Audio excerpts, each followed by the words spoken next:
Fernandez. Huh? Gonzalez. Gonzalez. And he is the host over here, and we are very grateful for him to kind of allow. Last time he had also come and shared his views and shared some of the kind of his wisdom with us. So I kind of invited him. He was busy, so and he's again going tomorrow for some work. So I thought I would invite him so he can just share something with us. So good evening to all of you. Unfortunately, I have to leave tomorrow to Bangalore. I was avoiding maximum possible, and they are not budging. I need to sign some documents. It was very pleasant to have you all here. It's a joy, rather. Anyone who enters this house is ours, not outsiders, ours. We feel that oneness. Because only one reason is that we all belong to the human family, irrespective of religion. That is only secondary for us. The first thing is come the human family, and I think this is the very good nature of we had as one family, not knowing each other. We can't talk to each other at this time. Our mom were silenced only when they talk in the hall a little bit. You maybe would respond. That's it. But however, we are communicating with us, my love, whatever things are moving. So it's a joy to have. I can't say no to them. Now today I said next year where difficulties are there. I said no problem. We'll adjust. So that's so. And I'm sure this will help a lot. This is a power of meditation. Because in our formation, it was compulsory for us at least 1 hour meditation every day. So that's which helps us to focus on something. It's for us, our life to focus on. Okay, we have done everything for Christ. That's where focus. So similarly, for you also, it will help to focus on something. Again, I would say it's irrespective of religion. It's nothing to do with religion, only for inner self to open up and maybe to the divinity, getting united with the divinity. So usually in the beginning I come, now at the end I have come here. And unfortunately I won't be there when it departs, so that I said so it's good to just say, or he asked me whether I can come and say few words. So it was very pleasant to have you all, and I wish you all the best as you journey forward in your life with this meditation. Let this not be only part within this four walls in the campus. Let it continue. This is what we have here. Several courses. We always tell each group when they come, they wonderful. They all the superlative degrees they add and tell us this. I said we know that it is wonderful, but for us still it is not wonderful. Only the success comes when you begin to practice. Otherwise, waste of time. This is where we communicate. You begin to practice what we are taught, and then the meaning in life arises. Then we feel that okay, our course was successful. What we have done is really wonderful. So that's where you need to also put into practice. So as you leave from here, safe journey. One small request to not to close the doors when you go. Leave it open. And we know nobody is there, and our boys start attacking those rooms for cleaning. So that's immediately another program has to be made. So wish you all the best. Very happy that you're with us, and a very pleasant personality, very inspiring also. Quite serene personality. That's where we can reach in our life, that to be serene. So it was once again, it was joy to serve you. So we are not serving as clients or something. This as one family. Who enters this house is that. And I would like to thank you. You have helped us a lot in the kind of in the rooms and the arranging of the food and everything. It would not be possible really without your help. And Subham has been kind of very instrumental in communicating. So we are very thankful for that. All the best and God bless you all. Thank you. Happy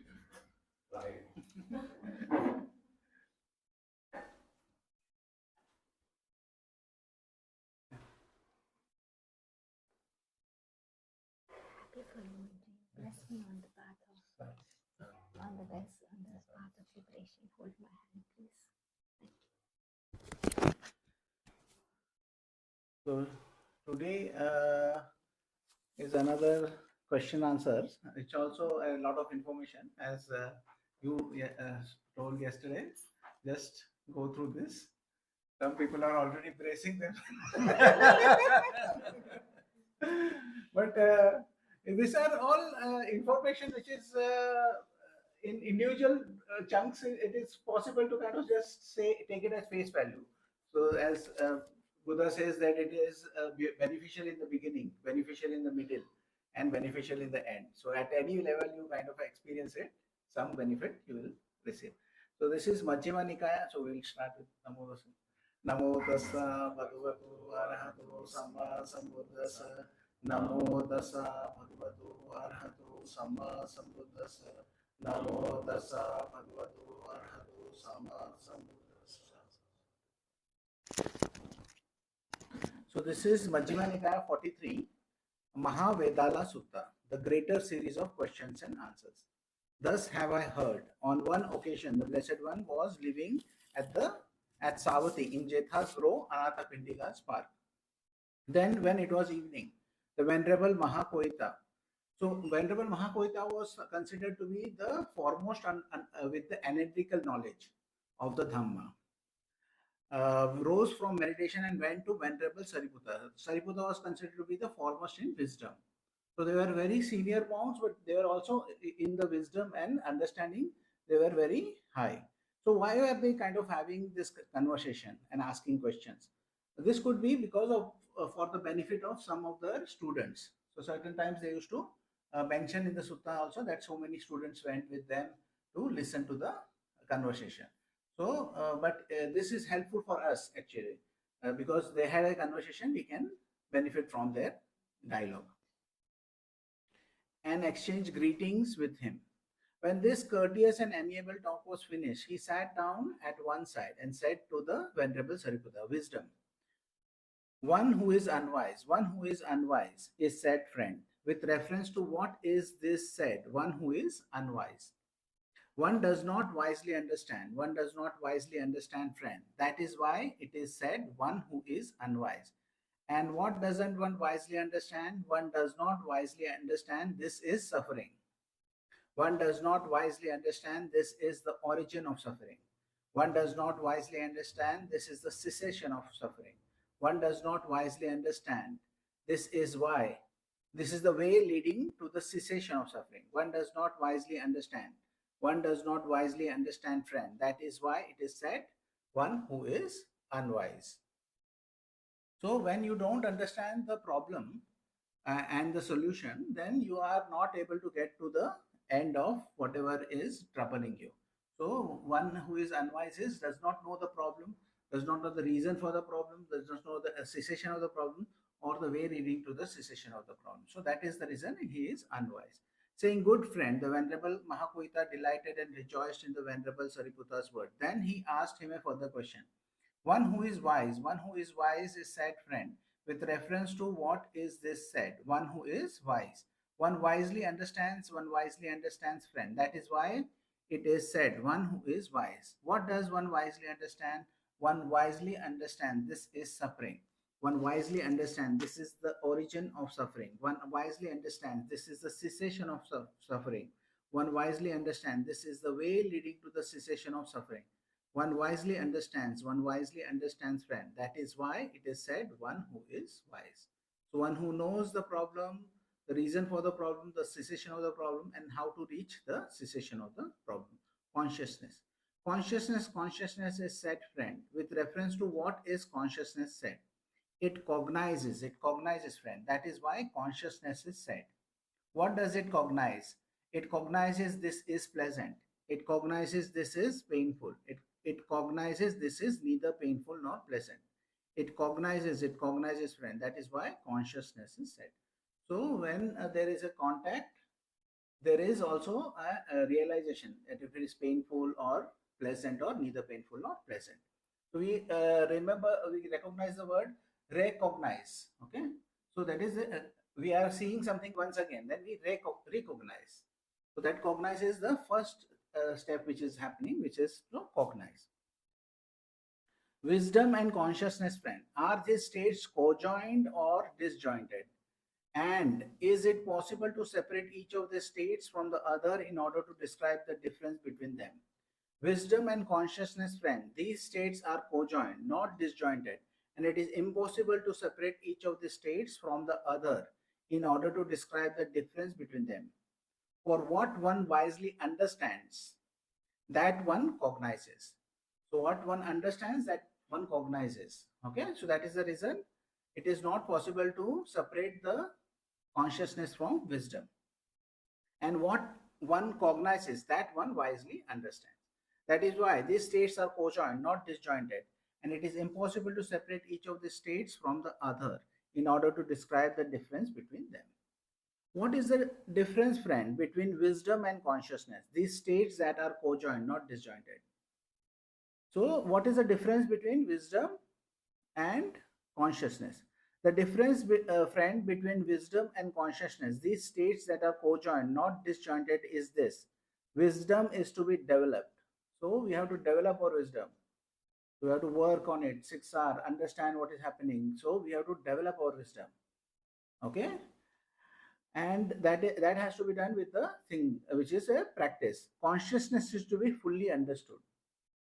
So when the consciousness is when we are in our meditation, we are observing and we understand what is happening, how certain things get into contact, how we are reacting to it.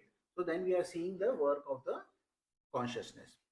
Feeling, feeling is said, friend, with reference to what is feeling said. It feels, friend. That is why feeling is said. What does it feel? It feels pleasure. It feels pain. It feels neither pain nor pleasure. It feels, friend. That is why feeling is said. So the feeling, we know, is a part of the dependent origin. Perception is said, friend. With reference to what is perception said? It perceives, friend. That is why perception is said. What does it perceive? It perceives blue. It perceives yellow. It perceives red. It perceives white. It perceives red. That is why perception is said. Yes. What's the Pali word for perception? It is sanya, And for feeling, it's Vedana. vedana. So whenever there is a naming of things, then there is a memory also required, and that memory can be from any kind of lifetime. Your memory is there. That's the reason certain things you feel are pleasant, and certain things you feel, and that same things other can feel the opposite way. Like my friend did not like sweet, so I was really surprised that how can you not like sweet? I like sweets a lot. I thought everybody likes sweets. He says, no, I cannot. Even if I have too much sweets, he said, I will get bleeding on my tongue. I said, oh, that is kind of weird. So he took some sugar and put on his tongue, and I could see kind of droplets of blood being formed over there. So he just did not like sweets.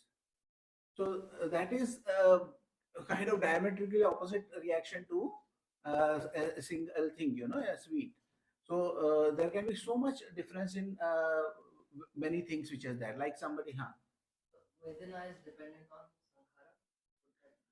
No, Vedana is dependent on the contact. But this thing which is there, perception, has history in it. That's dependent on. So you can say it is dependent on the past karmic kind of sankharas, which is. So it is history is there over here. So one of the ways one of the monks has explained is there is a library is there. So something matches there and that is removed, but it may not be correct also. So you listen to a sound of a bike misfiring, and then you may panic because if you are in war, or you see a kind of firecracker go, and you kind of hide in the corner because you think that there is a missile going off. So that can be coming from the library, but it is mislabeled now. That can also happen. And so, sanya or perception is not part of the dependent origination? It is part, because in the feeling, when there is feeling, there is consciousness and perception. There are three together. So in MN8, what we did was when there is feeling, there is perception. Based on perception, there is thinking. Based on thinking, there is perception of that thinking, and then again thinking comes up. So that's an integral part of dependent origination. Yeah, it's like trying to like find it. It's not included in our. In that feeling, it should be mentioned. Feeling, perception, and consciousness come up at the same time. So in the classic dependent origination, you'll simply see feeling and then craving. But if you can imagine something tangential, which also has perception and consciousness. Yes. Just to point with the Pali words, I was watching a lecture by Mahāvedalla Sutta, and you mentioned in English it doesn't look so clear, like why is he asking the difference? But in Pali they're almost the same. It's panya, vijnana, sanya. So like he's asking, like, we've got all these words that are really similar. Correct. In Pali, it may be kind of similar. So, but anyways, it is a kind of a clarification on those aspects, which are very kind of integral to the dependent origination. So, knowing that clearly, because consciousness can be so much, can be written on consciousness, and they kind of go into big books on consciousness. But over here, wherever we see consciousness, it is a functional thing. It cognizes. It cognizes painful or a kind of pleasant, or neither painful nor pleasant. So it is very functional aspect which is there. And sometimes we make something more. It is bright and clear and bright, it is said. But what it does is it cognizes. So that is its function. So everything is functional over here. If you see, perception is also functional. In that sense, we come to know that clarity we come to know. So over here itself, it will come to it perceives from. That is why perception is said. What does it perceive? It perceives blue, it perceives yellow, it perceives red, it perceives white, it perceives friend. That is why perception is said. Feeling, perception, and consciousness. See, this is the next question. Friend, are these states conjoined or disjointed? And is it possible to separate each of these states from the other in order to describe the difference between them? Feeling, perception, and consciousness, friend, these states are cojoined, not disjointed, and it is impossible to separate each of the states from the others in order to describe the difference between them. So this is such a nice point. So I had asked to something like this to a senior monk, 20 years monk. I had asked that what is kind of why are you not kind of examining each of this separately? So he could not answer me. But when I saw this, then I saw, okay, there are certain things which are co-joined, they are all together. So I cannot kind of take the consciousness and kind of separately examine, feeling separately examine, perception separately examine, because they are all together at one time. So reading suttas can kind of give that kind of a clarity. So certain traditions, they don't read. They read what they read is, they read commentaries, or they read other monks and listen to other monks, follow other monks. So then their kind of knowledge base is based on that each other, you know. It is like a domino. Everybody is dependent on everything. So having this source, like Bhante Vimaramsi going to the source, can kind of get all those kind of nuances out, and we can gain an understanding which is more deeper. Feeling, perception, and consciousness, friend, these states are co-joined, not disjointed. It is impossible to separate each of these states from the others in order to describe the difference between them. For what one feels, that one perceives, and what one perceives, that one cognizes. That is why these states are co-joined, not disjointed, and it is impossible to separate each of these states from the others in order to describe the difference between them. So cognize means there has to be conscious. If one is not conscious, then there is no feeling they can see or kind of perceive. Knowable by mind alone. Friend, what can be known by purified mind consciousness released from the five faculties? What are the five faculties? Eye, ear, nose, tongue, and body. So these are the five faculties. When you are going beyond that, what is the state of your practice when the practice this goes away? Arupajanas, correct. Friend, by purified mind, consciousness released from the five faculties, the base of infinite space can be known. Space is infinite. The base of infinite consciousness can be known. Thus, consciousness is infinite. And the base of nothingness can be known. Thus, there is nothing. Why can't the neither perception and non-perception be known? There will be no perception. Because you're not contemplating. There is no contemplation over there. Because it is a very kind of a fine place. Friend, with what does one understand a state that can be known? Friend, one understands a state that can be known by the eye of wisdom. Okay? Panya Chakshu, I think so. Panya Chakshu. So it's a eye of wisdom. Bhante says that there is a part of the mind which is deals with wisdom, and that's they see. So one of the other ways they explain is when you are in say any kind of meditative state, there is a feeling that there is an observer. That observer is not a separate self, but a part of the mind which can deal with wisdom. So what can be known is there. Some of them say that it is only in nothingness, but we know that any time in meditation we are there, even we are not in nothingness, we can observe what is happening. Friend, what is the purpose of wisdom? So what is the practical purpose of wisdom?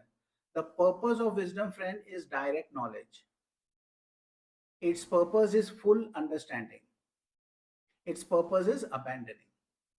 So when you know what is poison, you let it go. You take what is medicinal.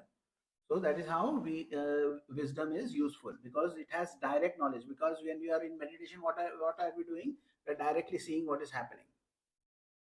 Its purpose is fully understanding. Whatever is happening, you fully understand what is happening. And its purpose is abandoning.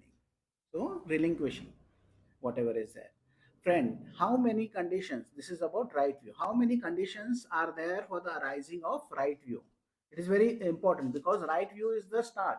I had explained, if the right view is there, right intention is there, then right speech, right action, right livelihood, right practice or right action, and then right mindfulness and right collectedness. So all of them happen because the view is there. So that is very important, that the right view has to start. Then only everything will flow. Friend, there are two conditions for the arising of right view: the voice of another and wise attention. So who is the voice about? Others' voice. Who is that others? The Buddha. So the Buddha's voice has to be there, and you have, it is not just necessary for that, but your wise attention is required. The Buddha's voice can be, when we are reading, this is Buddha's voice, but your wise attention is also required. If somewhere it is translated as giving ear. So it is like giving your ear to the what is happening. Friend, by how many factors is right view assisted when it has deliverance of mind for its fruit? Deliverance of mind for its fruit and benefit. When it has deliverance by wisdom for its fruit, deliverance by wisdom for its fruit and benefit.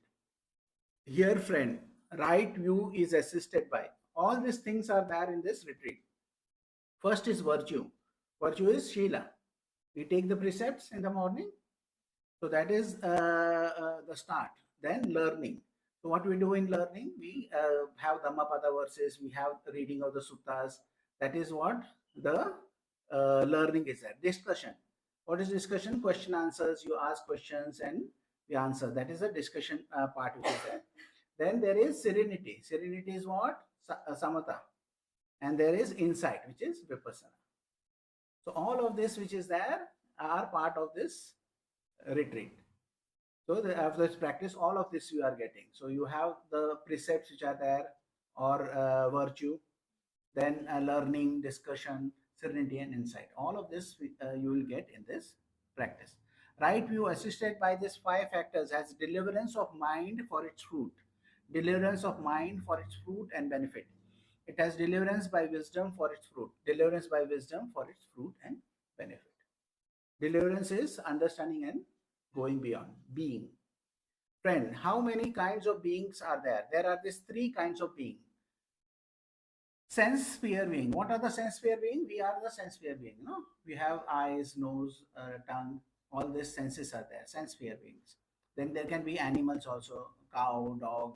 All the sense sphere. They are sense sphere. So we are in the sense sphere. Now there is second thing is fine material being. Fine material being are beings we are not able to see with our eyes.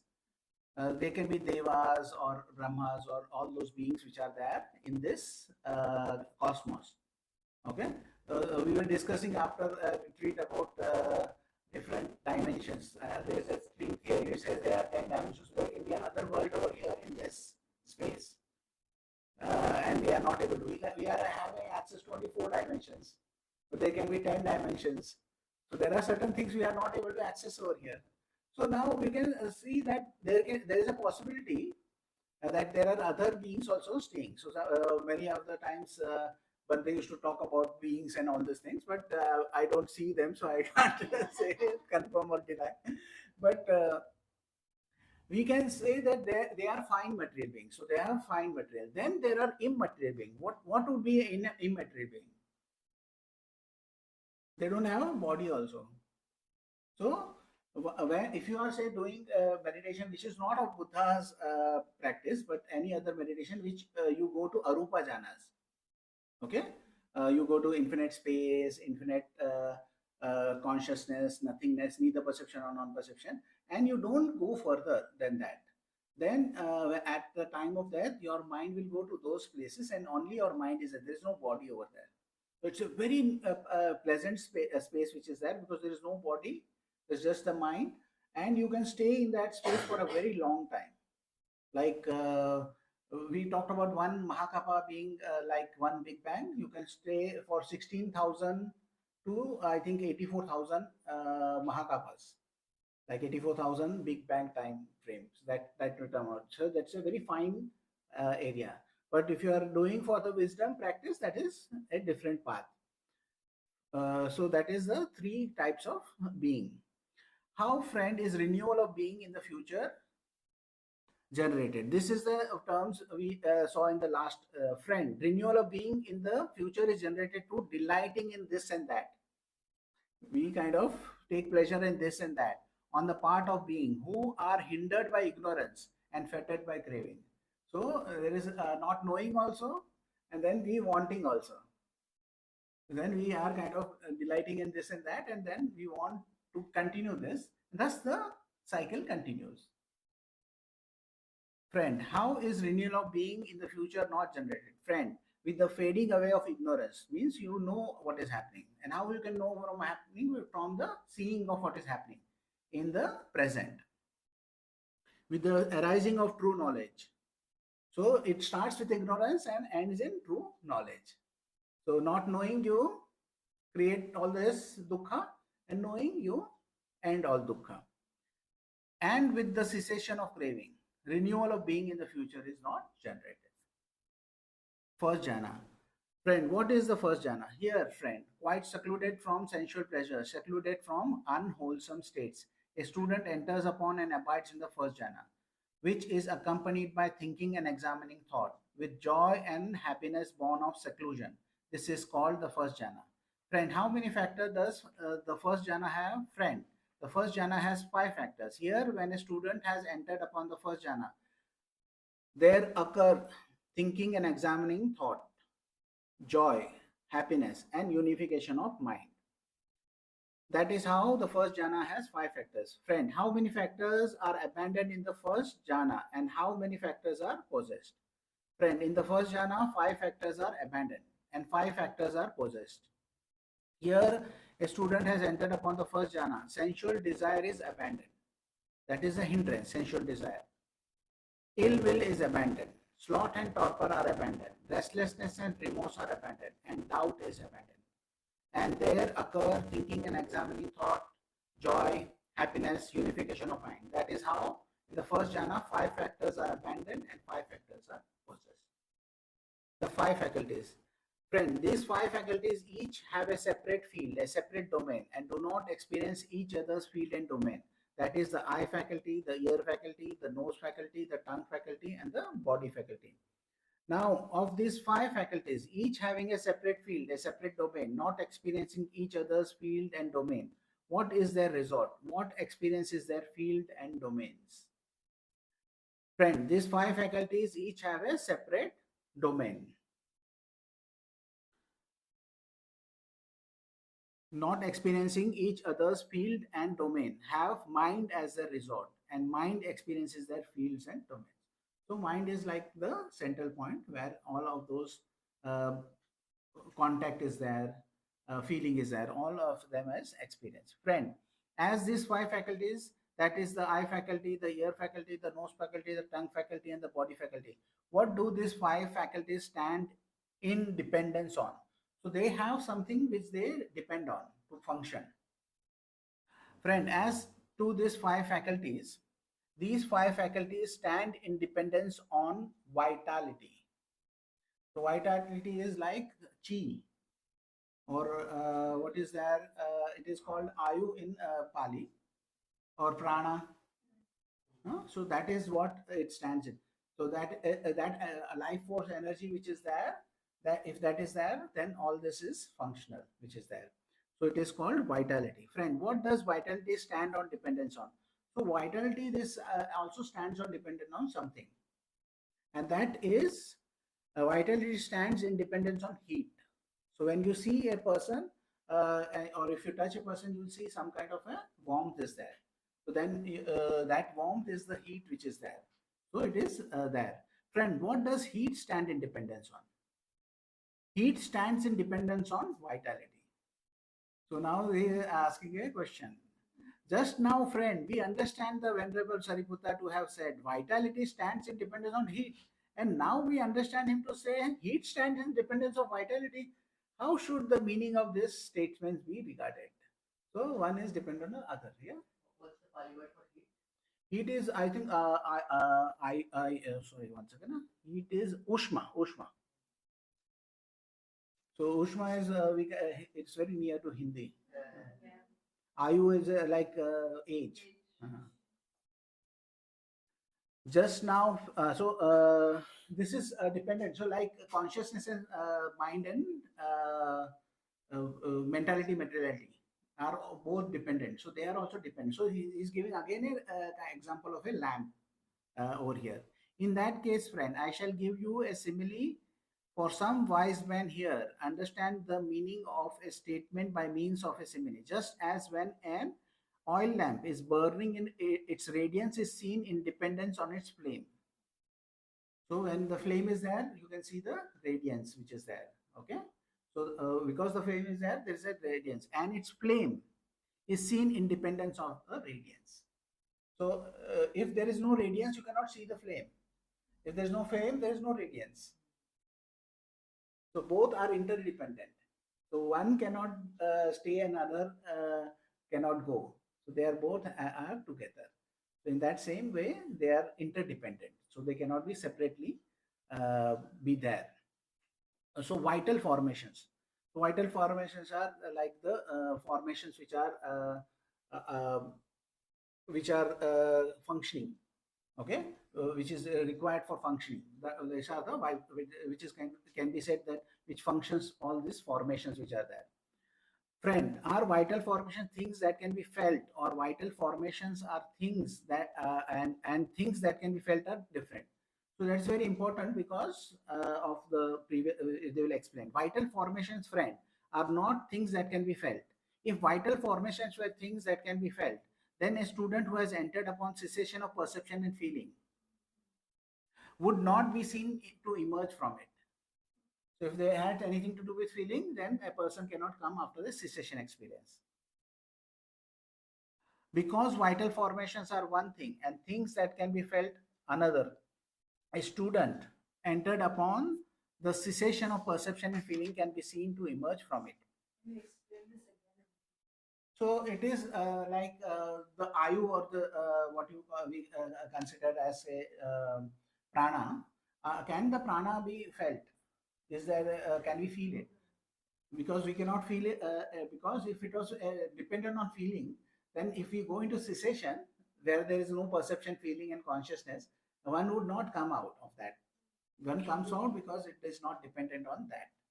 So that has something which is a clarification. Friend, when this body is bereft of how many states, is it then discarded for a second, left lying senseless like a log? So it is said like when a person passes away, then this body is like a rotten log, useless, which is there. Okay, friend, when this body is bereft of three states, vitality, heat, and consciousness, it is then discarded for a second, left lying senseless like a log. Friend, what is the difference between one who is dead, who has completed his time, and a student who has entered upon the cessation of perception and feeling? So there are three things, which is vitality, heat, and consciousness. All three are not there in a person who is dead. Okay, friend, in the case of one who is dead, who has completed his time, his bodily formations have ceased, means he cannot move or function, and subsided. His verbal formations have ceased and subsided. He cannot speak. His mental formations have ceased and subsided. So there is no thinking happening. His vitality is exhausted. So that prana which is there, or the chi is which is there, it's all kind of gone. His heat has been dissipated. Means there is no heat. That's the reason if you touch a dead person, you feel cold. And his faculties are broken. Faculties is his eyes and everything is not functional, so they are broken. In case of a student who has entered upon the cessation of perception and feeling, his bodily formations have ceased and subsided. His verbal formations have ceased and subsided. His mental formations have ceased and subsided. But his vitality is not exhausted. So that main thing, which is vitality, is not exhausted. His heat has not been dissipated. So one person who is in cessation, if you touch him, he will feel warm as a normal person. And his faculty become exceptionally clear. So this part of a faculty is becoming exceptional. So if you have a cessation experience, you may see better. So when you see the colors, you may seem brighter. You may hear some sounds which you are not hearing. So somebody would say, "Oh, I hear some birds which I was not even aware that those birds are there." And when they are walking, they may feel like they're walking through a thick air. Normally, when we walk, we are not kind of experiencing air, but then they may be so sensitive that so their faculties become exceptionally clear, sharp. This is the difference between one who is dead, who has completed his time, and a student who has entered upon the cessation of perception and feeling. Deliverance of mind. Friend, how many conditions are there for the attainment of the neither painful nor pleasant deliverance of mind? What is this space of deliverance of mind? Neither painful nor fourth jhana. Correct. Friend, there are four conditions for the attainment of the neither painful nor pleasant deliverance of mind. Here, with the abandoning of pleasure and pain, and with the previous disappearance of joy and grief, a student enters upon and abides in the fourth jhana, which has neither pain nor pleasure, and purity of mindfulness due to equanimity. These are the four conditions for the attainment of the neither painful nor pleasant deliverance of mind. Friend, how many conditions are there for the attainment of signless deliverance of mind? So there are no signs over here. There is signless deliverance. Friend, there are two conditions for the attainment of the signless deliverance of mind: non-attention to all signs and attention to the signless element. These are the two conditions for the attainment of the signless deliverance of mind. So you don't pay attention to any signs. So one of the practices which are there is about seeing everything without any kind of reaction. So you see this, but you don't name this as a glass. You see this, you don't name it as a jug. You see a person, you don't name it as a person. So you just all concepts are there. There's a tree. We see without concept. So perception, at the level of perception, the naming happens. So there is a non-naming of everything which is there. So that is the kind of a practice. Friend, how many conditions are there to persistence of the signless deliverance of mind? Friend, there are these three conditions for the persistence of the signless deliverance of mind: non-attention to all signs, attention to the signless element. So as long as you are paying attention to the signless, that will have, and the prior duration, and then you kind of also can do determinations, which is how much time you will stay there. These are the three conditions for the persistence of the signless deliverance of mind. Friend, how many conditions? Huh? Sorry, what are the three? This is non-attention to all signs. So I'll read once again. So it is the non-attention to all signs, attention to the signless element, and the duration you have priorly determined. So, like you will sit or you will be in this state for an hour, 2 hours.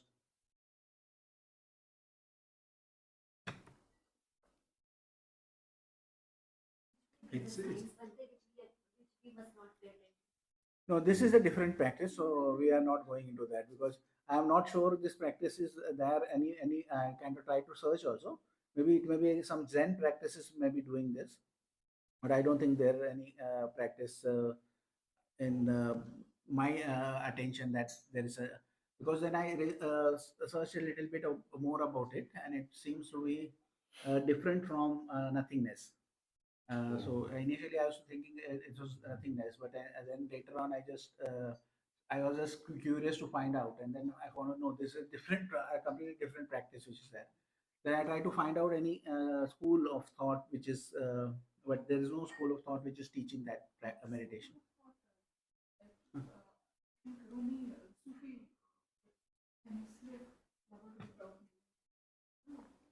Correct. Huh?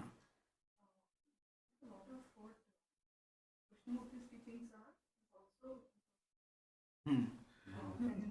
Yeah, so there are many monks like Ajahn Chah also who has said certain things in support of that, and Ajahn Sumedho, but there is no kind of structured practice. Like this is a kind of structure, huh? I've been part of a lot of Huh. where it's like, why do you have a complex with something? Mhm. Because I have an image of the person. Correct. I have an expectation or an anticipation of the person. I do not have that. No, but this practice works at the perception level of perception. So it is not over here. There are certain concepts you are working with. As soon as you are going into concepts, you are going beyond perception. The concepts are in language. Okay, language is after a feeling. Yeah, I think this is purely in terms of dialogues, but Uh-huh. I think that when you see a flower without naming it, it's like every time you see a flower, you are not naming it, you start seeing more things. Correct. There is a voidness which is there. There is another shunyata practice which is there. That is more keen to that, not signless. Okay. I think it is animatta practice. Signless is animatta. Nimitta is this thing, animatta practice. This is that is called, I think, shunyata practice, voidness. So we are seeing the essence that is not there. So when you are saying you are seeing a rose without kind of naming it, you are seeing the essence as not as a void of any self. So that is another practice which is there. So it's interesting that those practices were there at the time. So we kind of go with what we know about this. Friend, the immeasurable non-attention to the signless. Friend, how many conditions are there for the emergence from the signless deliverance of mind? Friend, there are these two conditions for the emergence from the signless deliverance of mind: attention to all signs and non-attention to the signless element. Then you start paying attention to all signs. These are the two conditions for emergence from the signless deliverance of mind. Friend, the immeasurable deliverance of mind. What is the immeasurable? Yes, vast, infinite, immeasurable. Consciousness is a functional, but what is the immeasurable? What cannot be measured? It is infinite. Vast. Space, but okay, then this is the Brahma Viharas we are doing. When we are doing in the direction, it is vast and there is no kind of measure which is there. So that is immeasurable. Friend, the immeasurable deliverance of mind through nothingness, the deliverance of mind through voidness, the signless deliverance of mind. Are these states different? So they are talking about four practices. That is the Brahma Vihara practice, which is there. Then they are talking about the practice of nothingness, where it is kind of, for us, this coincides at one place. Okay, that is a jhanic practice, nothingness. You are in a jhanic state. The deliverance of mind through voidness. Voidness is a sunyata. Then the signless is animitta. Akinchana, I think nothingness is akinchana. So there are there are different names given to this thing. So there are four kind of different practices are there. So they are asking about the similarities and differences of that practice, which is very interesting. Um, Friend, the immeasurable deliverance of mind, the deliverance of mind through nothingness, the deliverance of mind through voidness, and the signless deliverance of mind. Are these states different in meaning and different in name, or are they one in meaning and different only in name? So, are they different practices, or they are the same practice? Friend, the immeasurable deliverance of mind, the deliverance of mind through nothingness, the deliverance of mind through voidness, and the signless deliverance of mind. There is a way in which these states are different in meaning and different in name. And there is a way in which they are one in meaning and different only in name. So there is one way we can look at it, it is different. One way we can say it is the same. What, friend, is the way in which these states are different in meaning and different in name? Here, a student abides pervading one quarter with a mind imbued with loving kindness. Kind of remember these instructions? Likewise the second, likewise the third, likewise the first. So above, below, around, and everywhere, and in all as to oneself. He abides pervading the all-encompassing world with a mind imbued with loving kindness, abundant, exalted, immeasurable, without hostility and without ill will. He abides pervading the one quarter with a mind imbued with compassion. He abides one quarter with a mind imbued with altruistic joy. He abides pervading one quarter with a mind imbued with equanimity. Likewise the second, likewise the third, likewise the fourth. So above, below, around, and everywhere, and to all as to himself. So he is sending it to himself also. That is very important, because certain kind of teachers say you should not send it to yourself. But it is a part of the instructions. As he is sending to himself, only then he can share. No, what one has, that one can share. Can I So just share? the four Brahma Viharas. Huh? Just the four Brahma Viharas. He is for Bhagavan. Yes. Can I share a line I heard? Uh-huh. I think this is quoting the Buddha. Buddha has said that you can search the entire world to find a person more deserving of loving kindness than you, and you won't find. Yeah, that is correct. Because see, one of the things is we blame ourselves for a paper also falls away from our my hand. No, we blame ourselves. So that is how our mind is functioning. For many things, we don't even kind of keep a record on the number of times we kind of blame ourselves for everything. Sometimes the train is kind of goes away, or there is something is there which is way beyond our, but we kind of take it on ourselves. It happens to me always. There's a train, but there's a rain happening, but somebody will say, "Oh, it happens to me always." So it is like he's taking the blame for the rain which is there. So it happens. As to himself, he abides pervading the all-compassing world with a mind imbued with equanimity, abundant, exalted, immeasurable, without hostility and without ill will. This is called the immeasurable deliverance of mind. And what, friend, is the deliverance of mind through nothingness? Here, with the complete surmounting of the base of infinite consciousness, aware that there is nothing. A student enters upon and abides in the base of nothingness. This is called the deliverance of mind through nothingness. So, nothingness space, when you are going, there you can also have the equanimity. And at one point of time, there is just nothingness is there and equanimity is there, and there is no kind of space also. So then that time, that mind can be really still, and there you can see certain things which are there.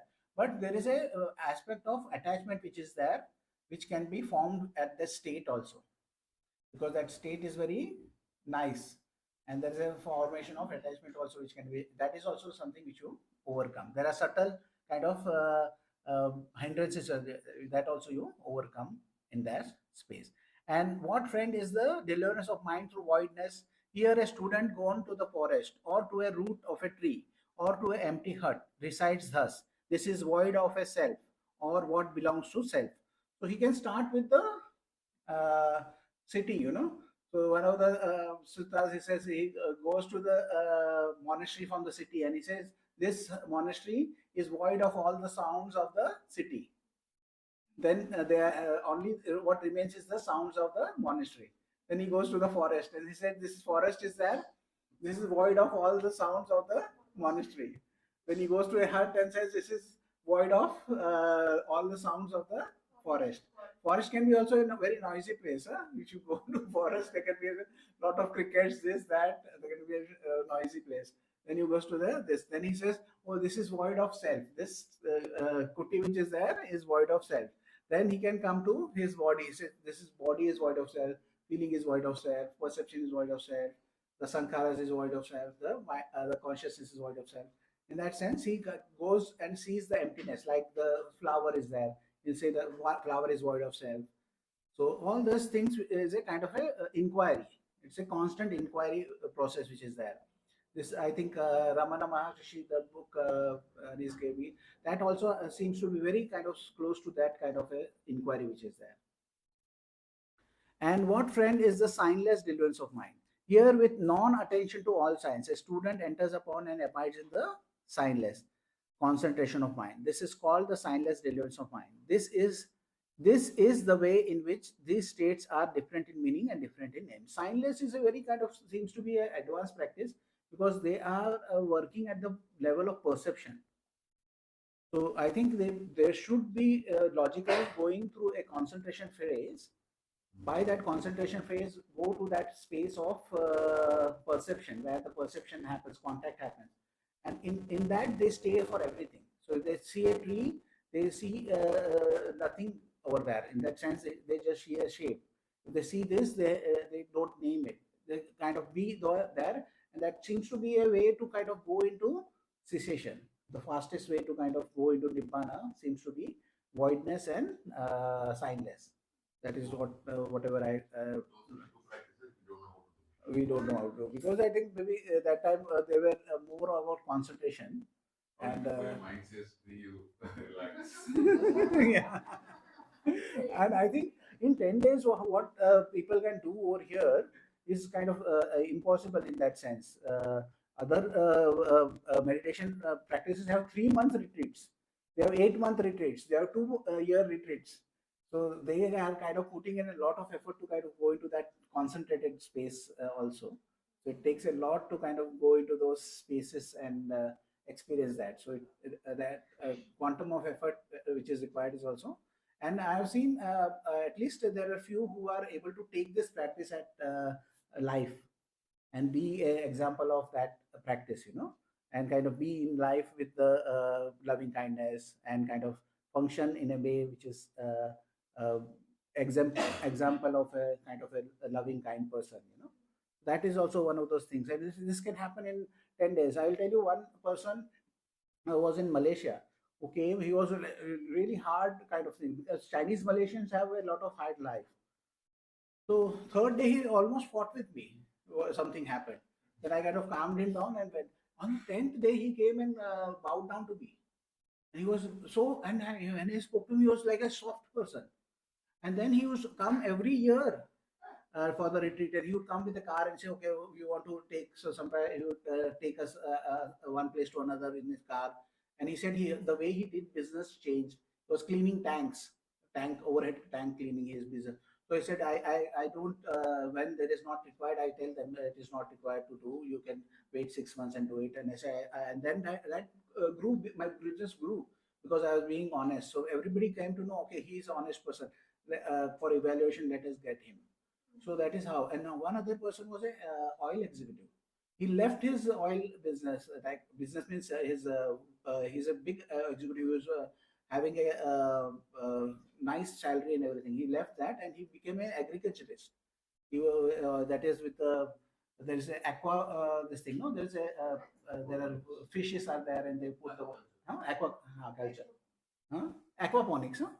Hydroponics. Aquaponics is with fish, no? So he had this fish.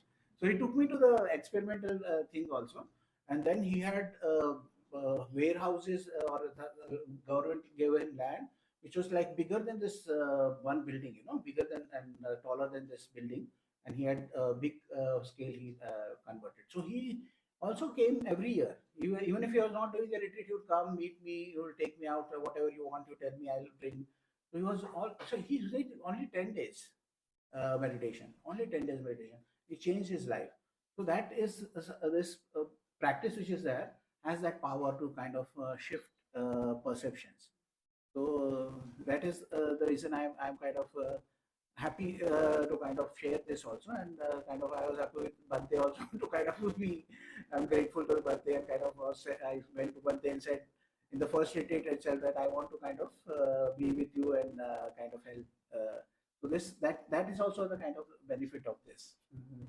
So maybe it has initially it takes us to a perspection, and but it takes a little longer to kind of reach there. But I think it will definitely take you there where it is needed. So this is the differences which are saying. So how is the difference for practice? How are they different? Because they are having different kind of function. The immeasurable levels of mind is a difference, nothingness is different, voidness is different, signness is different. They are different kind of functionality. Now, how are they same? And what, friend, is the way in which these states are one in meaning and different only in name? Lust is a maker of measurement. When you have this thing, I want something, I have less, they has more. Is a lust is a maker of measurement. Hate is a marker of measurement. Delusion is a marker of measurement. In a student whose stains are destroyed, these are abandoned, cut off at the root, made like a palm stem, done away with. So they no longer subject to future arising. So one who attains understanding, it is all gone. Of all the kinds of immeasurable deliverance of mind, the unshakable deliverance of mind is pronounced the best. So all the Brahmaviharas, this state of mind which is there is the best mind. Now that unshakable deliverance of mind is void of lust, void of hate, void of delusion. Lust is a something, hate is a something, delusion is a something. In a student whose stains are destroyed, these are abandoned, cut off at the root, made like a palm stump, done away with so that they no longer subject to future arising. Of all the kinds of deliverance of mind, through nothingness, the unshakable deliverance of mind is pronounced the best. Now that unshakable deliverance of mind is void of lust, void of hate, void of delusion. So nothingness you may be there, but the superior is to be in the space where nothing is there. No lust, aversion, and hatred and delusion is there. Lust is a maker of signs. Hate is a maker of signs. Delusion is a maker of signs. In a student whose stains are destroyed, these are abandoned, cut off at the root, made like a palm stump, done away with, so that they are no longer subject to future arising. Of all the kinds of signless deliverance of mind, the unshakable deliverance of mind is pronounced the best. Now that unshakable deliverance of mind is void of lust, void of hate, void of delusion. This is the way in which these states are one, in meaning different only in name. Yes. Is there a shakable deliverance of mind? No, there is only unshakable. I find these paragraphs very helpful. Just thinking about the experience in the meditation. So we have here that lust is a maker of measurement. So just think, just those little moments of desire in the practice, wanting it to be a particular way. We're measuring. That wanting creates that measurement. Yeah. Lust being let's have a look. Lust is a something. Okay. You see this in the meditation. As you have that wanting, you're creating something.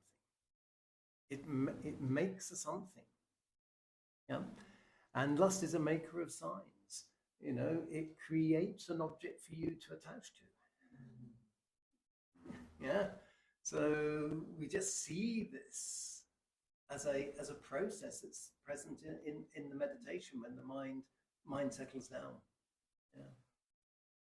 So this is the way in which these states are one in meaning, different only in name, because all of them reach to the same summit. Like Hugh was explaining in the interview process, that say from the island there are 4 people climbing up the hill. So they will have different paths. They'll see different, experience different. But when they come up to the peak, they are all in the one place. So in that way, they are all one, which is there.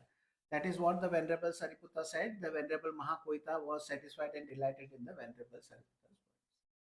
So we are also delighted in the Very nice sutta. Go down and have the new moon. Full moon. there are full moon day sweets. Yeah, it's full moon today. Today is full moon, tomorrow is full moon. Today. Sweet is today. Yeah, that's what matters. It will end on 6:30. Tomorrow, no? Tomorrow morning, huh? Tomorrow morning. Sure, but today is full moon. For today is full moon. So normally in Vatpananachat, every full moon day, half moon day, and then again the new moon day and half moon day. Every 7-8 days, we used to stay awake the whole night. So that was and meditating full night. We used to meditate. Buddha Recommend. Huh? it was on a full moon night. All the attendments is supposed to be on full moon. His attainment was also on a full moon night. Yeah, all of us. Birth is there. Is, all this thing. all awakening is there. The first teaching is there, and the kind of death, all are considered full. That is why in Buddhism, full moon is very auspicious. Yes, but yes, I can think co-opted the tradition which was of full moon already there in India. The Hindu Vedic. So there was full moon kind of the Jagaran we called it. No? So that was already there. So then he said, kind of do it in this way. So that can be. So they keep 8 precepts on the lay people come to the, and then it is considered to be very auspicious to give a kind of dana also in this time. So this 24 hours is there. The next morning, all this time is considered very auspicious. And Buddha said that if a lay person follows it even one full moon day properly, then he can consider that he is for sure headed for Nibbana. Full night. Full night. Our Bante Karunapan will lead you for a full night meditation.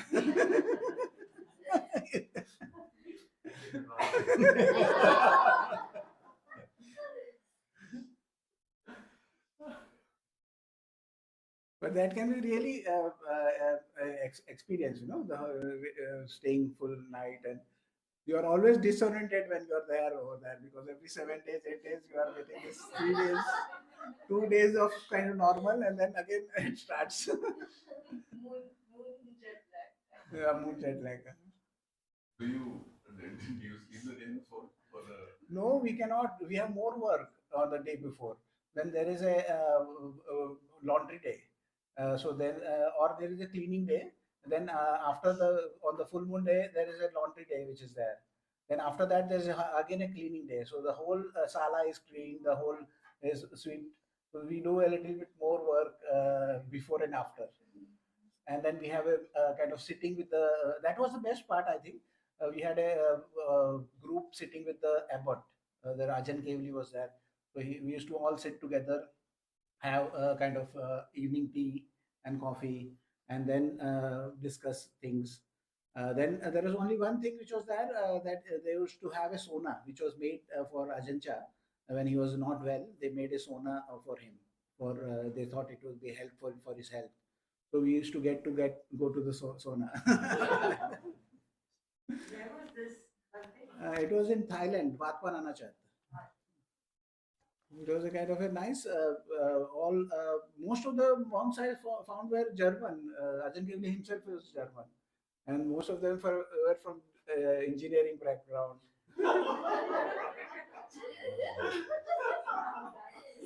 And almost leaving me, I can't think of any one person who did not have a tattoo. I said, oh, everybody has tattoo. I don't have tattoo. So that was also one common thing. Germans like. also has that. Oh, okay. I'm not I was- German, so You're not German? Okay. So any other questions? Huh? Who is staying awake full night? I'll try. Okay. Try. Not full night, but at least as much as.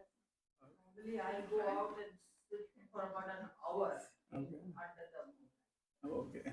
Why? You're supposed to run the moon, is it? Huh? Supposed to run on moon. Outside would be much nicer. Outside or inside your school? Anywhere. You just sit outside. Ritualistically following what you Not Sometimes on the outside moon.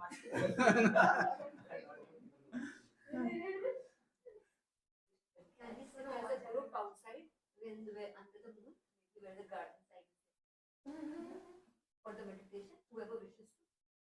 No, it's okay. We switch to But tomorrow we can have the group photograph because in the morning the light is good. So maybe after breakfast we can have the group photograph, which is before interview we can do that. Huh?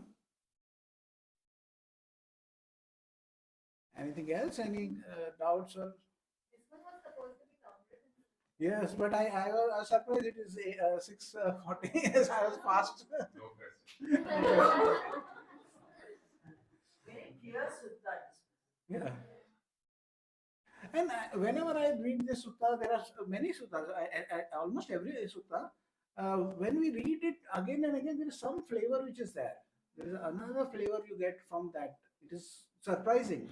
Bande has read them hundreds of times, but he said that 101st time also he would get something and say, "Oh wow!"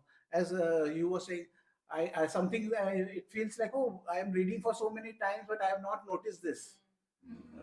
So that kind of feeling you get. And also, I find reading them out loud Mm-hmm. makes that more obvious. When you read in your head, you're kind of with what you previously read. But when you're reading out loud, you actually have to say the words.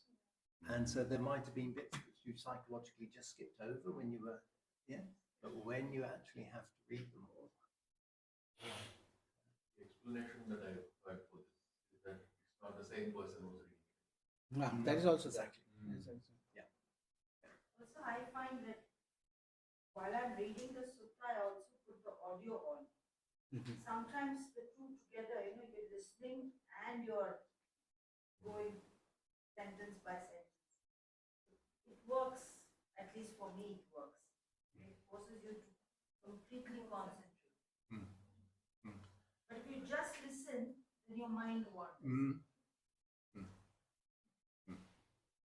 And if you just read, also your mind.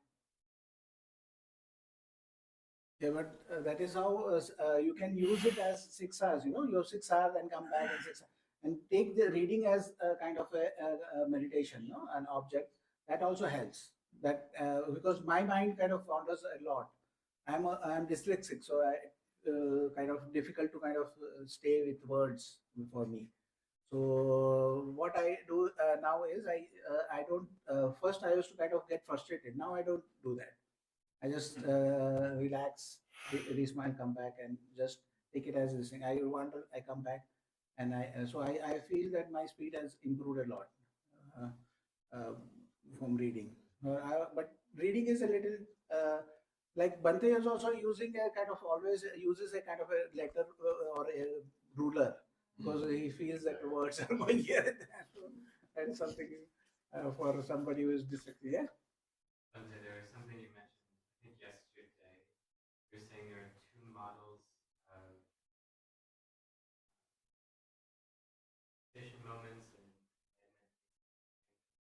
I wanted to ask you about that again. You said one of them more. That's how he thought it was. Yeah, there can be multiple cessation experiences, and then other they kind of mention it as wherever it has been mentioned in the suttas, there is a single cessation mentioned. Yeah. Sariputta's example, right? Uh-huh. He says this is a process. Uh-huh. But then he says, you said that even he became an arihant when, he heard, he was Fanning, with his hand. Yeah. Right. Yeah, so that is something, and the other part is when any of the sutta where practice is mentioned, two fruits are given: anagami and arahant. So cessation may not be only going to this thing. There is a taints destroyed. They are saying, but how many taints are destroyed? All taints are destroyed, or there are some are destroyed. So that is something which maybe there is some which we have to kind of find out from our own experience. All suttas which mention arahant are not necessarily having cessation either. Yeah, but we don't know because if they There was fanning, and then cessation happened. Did he stop that? yeah, but it can be this kind of commentaries at least say that it took him 1/8 of a inch or something like that, where he kind of experienced that. Even Ananda Yes. they say that. While He falling was- on. he was giving up and he was going to sleep. Then they say he. And This was before the first Buddhist. So one of the things is Ananda is the only person who kind of only Arahant who is giving a sudden awakening as an option. Where the awakening through wisdom, awakening through kind of the jhanas or that, and then awakening through both. Those are three which are mentioned. But Ananda mentions sudden awakening. That is very similar to the Zen concept of Satori, the sudden awakening which happens. Because he had experienced that. He gave up and he suddenly kind of awakened. He was a Sotapanna, but at the time his head hit the pillow, he was an Arahant. There's So- this beautiful funny quote that all awakening is accidental, but you can make yourself more accident prone. More accurate. No, that is wrong. Very because it is a deliberate thing. Recognizing kind of is the main part of that process. Then you can kind of release, relax, respond, come back. Recognize is the thing. Recognize can only happen when there is mindfulness. So what I say is, whatever happens in the present is coming from the past. It arises over here. If you do not deal with it over here, then it arises somewhere in the future also, because it's a cycle. No, the samsara is always mentioned as a circle. So if you have not dealt with it now, then it will come in the future. So your future will look a lot like your past. So the term when we hear somebody lament, it happens to me again and again. Always happens to me. Huh? That always is why, because we have not six-hour what has come in the present, then it comes in the future also. But when you have mindfulness, only then you can do the 6 hours. Let go. Mindfulness is required. So when the mindfulness is there, you let. So it can only be deliberate effort. It cannot be accidental. I mean, the latter half of the quote is you can make yourself more accident prone. Deliberate. Yeah. So this is a process of making you more accident prone. Okay. We'll share the values. May suffering ones be suffering free, and the fear struck fearlessly. May the grieving shed all grief, and may all beings find relief. May all beings share this merit that we have thus acquired for the acquisition of all kinds of happiness. May beings inhabiting space and earth, devas and nagas of mighty power, share this merit of ours. May they long protect the Buddha's decisions. And tomorrow is a very important kind of discourse, because we will take how to take this practice into your life, okay, and how to kind of make it a part of the life, okay. So tomorrow in the interviews, don't ask this question: how to We will give all the answers in the evening. Okay? Yes, there's something. Trying my luck. After the photo tomorrow, can we be light and easy? After? Group photo? Yeah. Light and easy, like, you know. Go out, then come in, and Little bit light and easy, yes. We will give you the phone after lunch, so you can plan your this thing. So, so you can kind of use your phone, but see that you are not using it in the hall or on the first floor. Okay, so we'll give you back the phone also, and global silence will take away after lunch. You all need to web check it. Yes. And if you want to check your plane status, train status, whatever is that, you can do that. Okay.